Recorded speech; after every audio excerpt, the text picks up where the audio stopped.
Hi guys, today I'm making my favorite oats and banana smoothie that is super quick, super delicious and super healthy. So let's begin.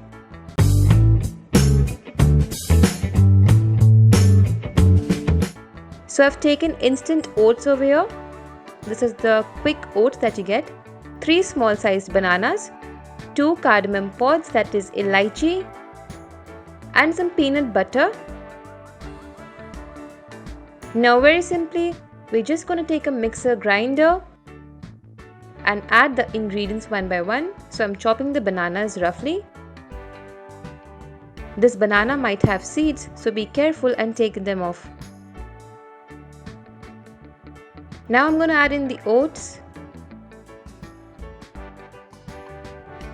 cardamom pods, take a tablespoon of peanut butter, and now we're just going to blend it together till it's nice and smooth.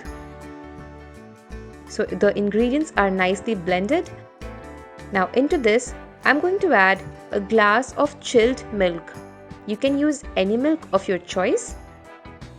And now we're going to blend till it becomes a smoothie. So this is the perfect texture that you can get. This smoothie is very filling. It will keep you full till lunchtime. It's super quick, super easy, can be made in just 2 minutes, and it's really delicious. Do try this recipe out and let me know how you found out. So I'm garnishing it with some basil seeds. You can use chia seeds instead, and you can also use some almonds and cashews for garnishing.